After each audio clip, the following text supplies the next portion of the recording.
আসসালামু আলাইকুম। তানহা রান্নায় আজকের এপিসোডে আপনাদের স্বাগতম। আশা করছি সবাই খুব ভালো আছেন। আজকে আমি তৈরি করে দেখাবো ঘরে থাকা কয়েকটি মশলার সাহায্যে গরুর মাংস ভুনা রেসিপি। এখানে আমি 1.5 কেজি গরুর মাংস নিয়েছি। মাংসগুলো আমি মাঝারি সাইজের করে কেটে ধুয়ে পরিষ্কার করে নিয়েছি। এখন একটি প্যানের মধ্যে মাংসগুলো দিয়ে দিলাম।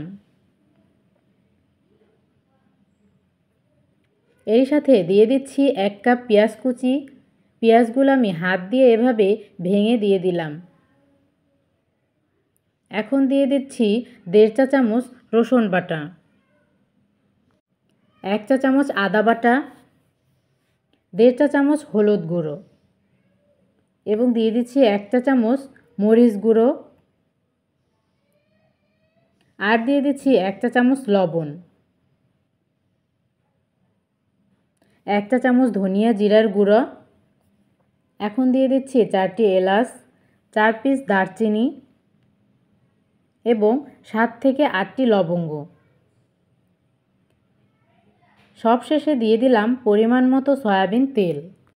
এখন হাত দিয়ে ভালোভাবে মেখে নিব।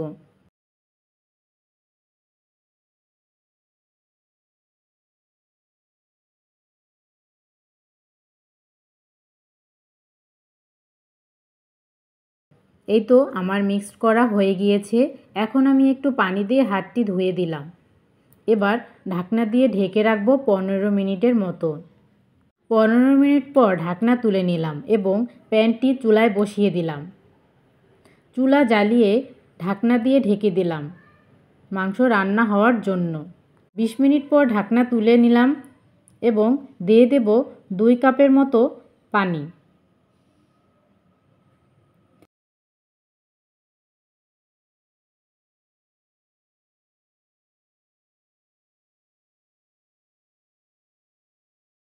দিয়ে দেব 3টি পিস করে কাটা আলু। এবার একটু নেড়েচেড়ে দিয়ে আবারও ঢাকনা দিয়ে ঢেকে দেব।